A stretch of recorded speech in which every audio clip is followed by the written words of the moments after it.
Julian Voss had been alone in deep wilderness before, but never this far off any known trail. The forest here pressed against itself, knotted and vast, old in a way that felt wrong. The canopy blocked out the sky in dense layers, and no map acknowledged the clearing where he set up camp.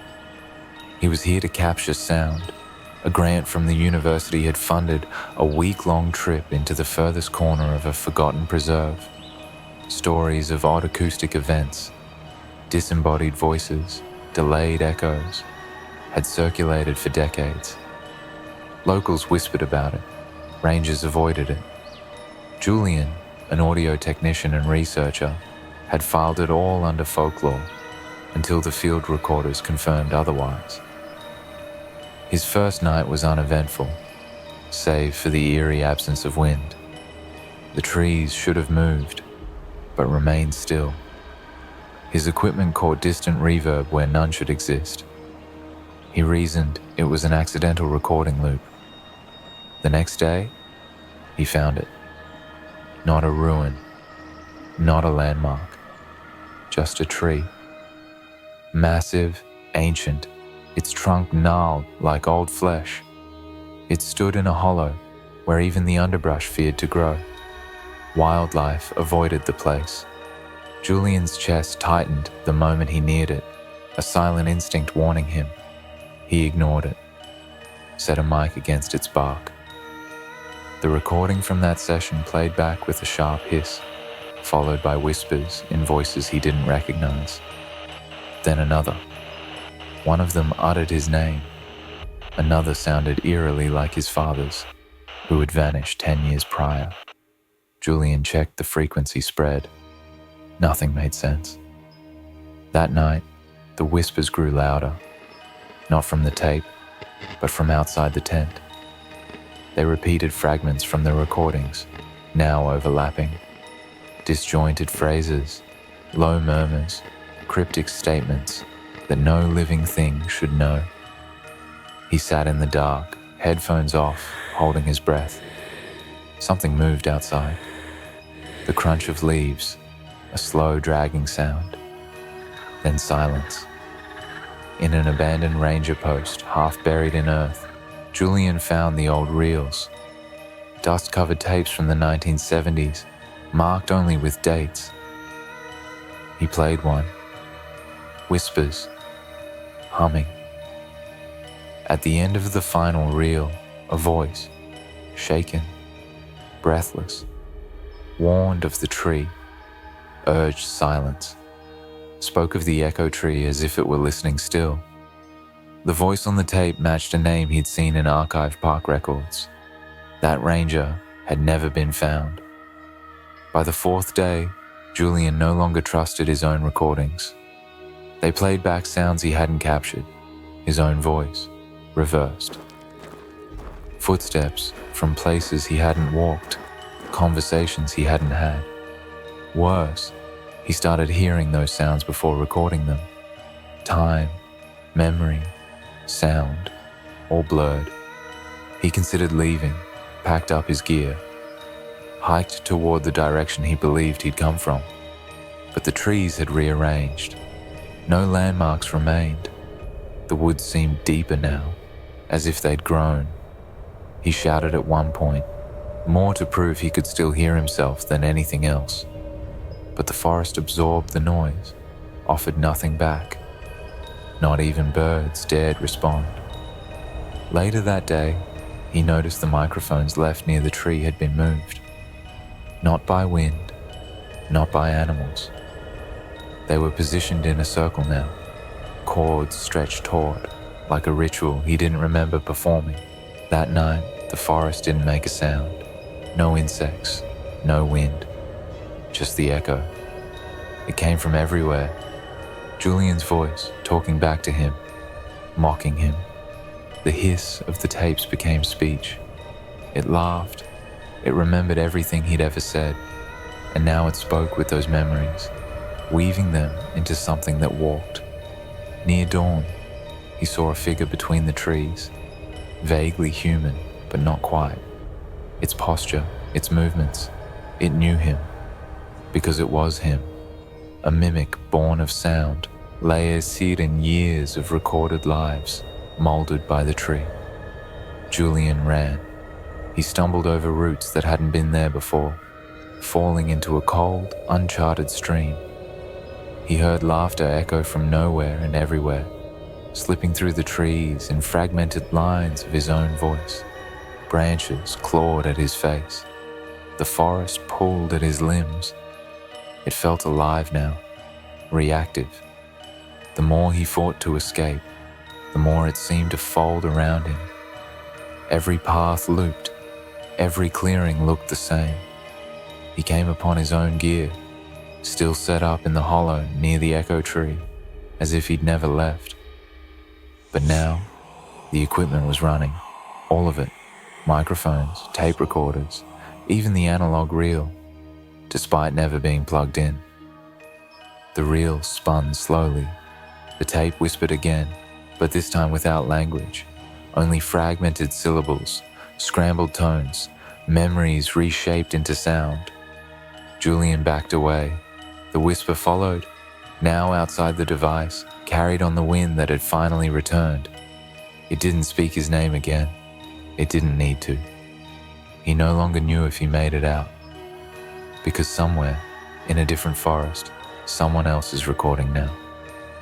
And they hear something faint in the background, distorted, low. It says their name. And it sounds just like Julian Voss. For more strange encounters and unsettling stories, don't forget to like, share, and subscribe.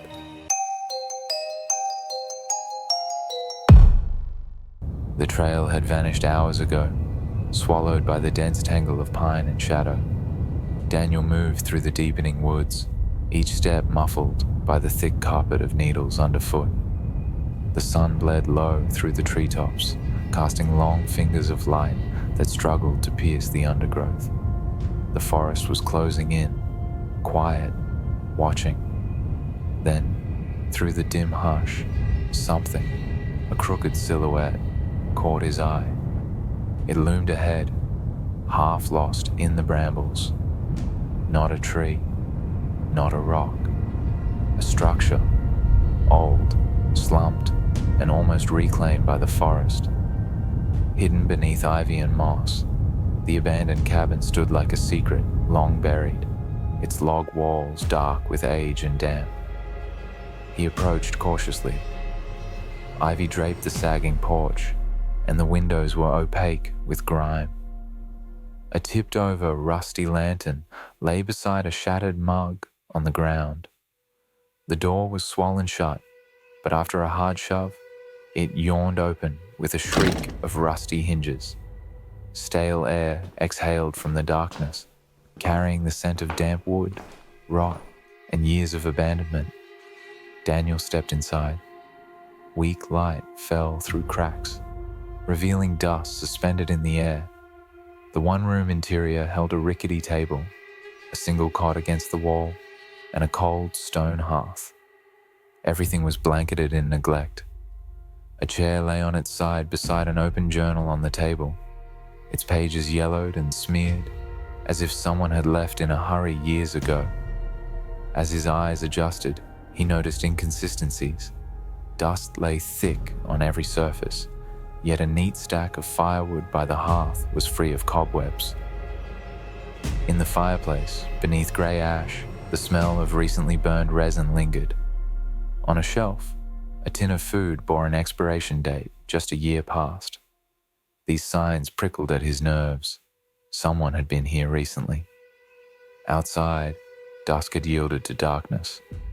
Finding the trail again in the night was impossible, so he would have to shelter here until dawn. He braced the door with a wooden beam and sat on the cot in the darkness, listening. The forest beyond the walls was alive with distant sounds, crickets, an owl. But inside the cabin, each creak of wood set his nerves on edge. For a time, the chorus of crickets and rustling leaves was almost soothing. Then, he heard the snap of a twig just outside. His breath caught. Perhaps it was a deer, or some harmless animal. The silence that followed felt too perfect, as if the night was holding its breath with him. He gripped his knees, heart thudding, straining to hear anything more. He was about to exhale in relief when a soft thump sounded on the porch. It was followed by a slow scrape along the outside wall, like a hand trailing over wood. A chill prickled through him. That was no deer. Someone, or something, was right outside, moving deliberately around the cabin. He remained still as stone, every muscle tensed, ears straining. Slow footsteps crept along the perimeter outside. The porch boards faintly groaned under weight. Then the door handle rattled, once, twice. The beam held, but Daniel broke into a cold sweat. Whoever lurked outside was testing the cabin's defenses. The intruder's calm, methodical movements betrayed a confidence born of familiarity. In the darkness, he drew his pocket knife, small comfort against the terror creeping in. He knew he could not wait for dawn as prey. Every passing second of silence felt more suffocating. Trembling, he shouldered his pack and steeled himself. In a sudden burst of resolve, he heaved the wooden bar aside and wrenched the door open.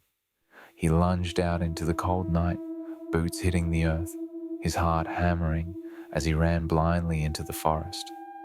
The forest swallowed Daniel in darkness. For a heartbeat, he thought he was alone out here. Then a shadow slipped between the trees to his left. His panic ignited. He bolted, branches slapping at his arms. Behind him, leaves rustled with another set of footsteps, steady, unhurried. The pursuer stayed just out of sight, following with unnerving ease. He was being herded deeper into the wilderness. At last, he stumbled into a clearing silvered by weak moonlight. The pursuing footsteps had stopped. At the edge of the clearing, a tall silhouette waited in the tree line. It watched in silence, so still he wondered if it was even real or just a trick of the light. The form lingered, indistinct between man and shadow. After a long moment, it backed away into the gloom, yielding the clearing to silence once more. Daniel turned and limped onward, not stopping until the eastern sky began to pale at the horizon. Dawn found him on a dirt road at the forest's edge. Relief came with the first light, but so did a lingering dread. Somewhere behind him, the forgotten cabin remained hidden and silent. Whatever stalked those woods had let him go, for now. Days later, safe in his apartment miles away, Daniel awoke in darkness. The scent of damp pine filled the room, and from the far corner, where no light reached, he heard the slow creak of old wood, as if a door were beginning to open. If the dark lingers with you, don't run. Share the fear. Like, subscribe, and follow for more whispered truths.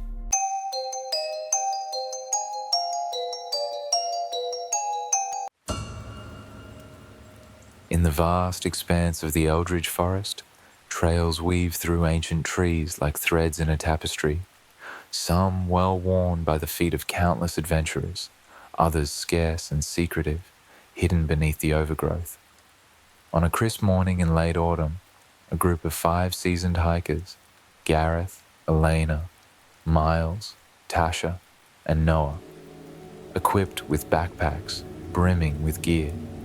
Gareth, Elena, Miles, Tasha, and Noah stepped onto one of these lesser-known paths.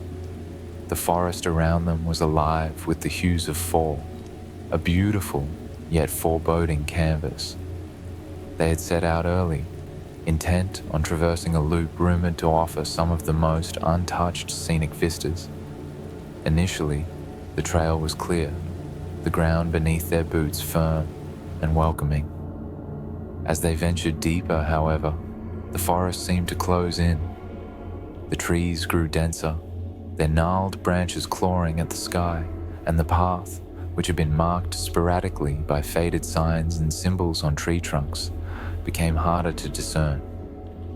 By noon, the group realized something was amiss. Their leader, Gareth, a man with years of hiking experience, checked the GPS device he carried. The screen flickered before displaying a jumbled mess of coordinates that made no sense. Elena tried her phone, only to find no signal available. They decided to stop for lunch, hoping a break might resolve the technological glitch.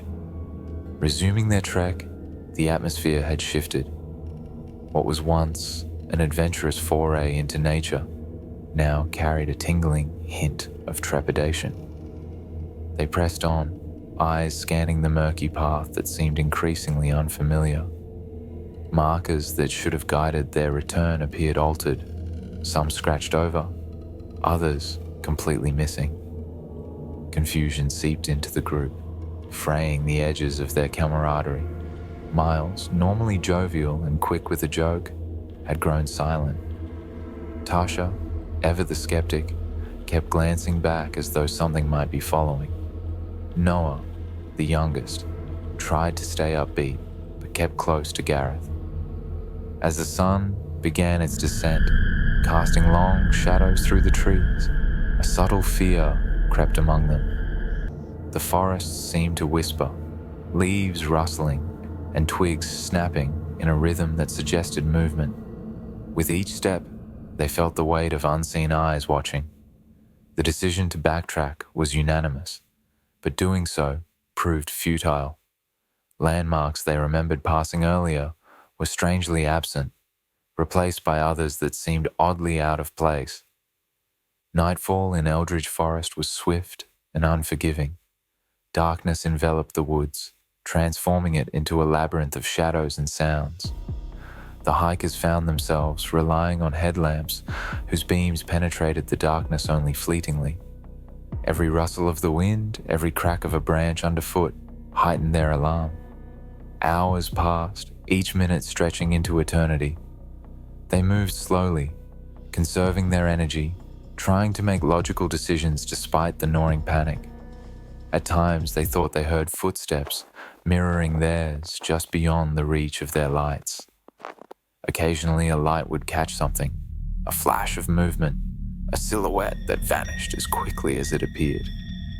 By midnight, exhaustion had set in, their resolve worn down by relentless tension.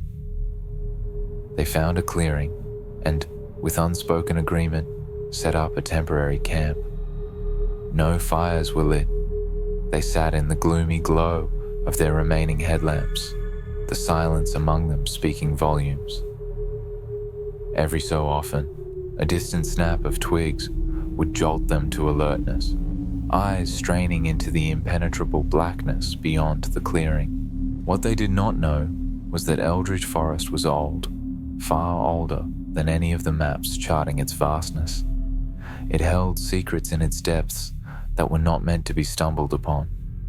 As the group huddled together, the real inhabitants of the forest watched from the darkness, their presence an ancient assertion of the natural order. The forest itself seemed to move, branches and underbrush subtly altering their positions, erasing the path the hikers had tried to follow. Dawn, when it finally broke, did not bring the relief of a nightmare ended.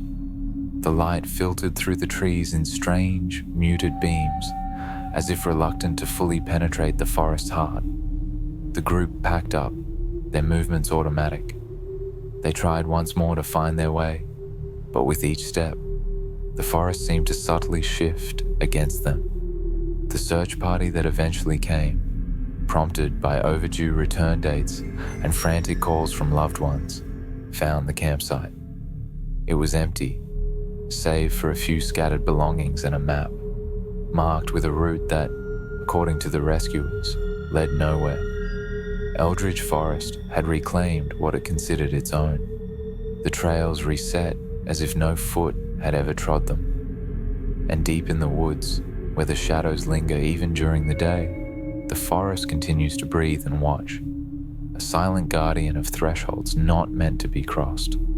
If this story gave you chills, hit like, share with fellow horror fans, and subscribe for more unsettling adventures.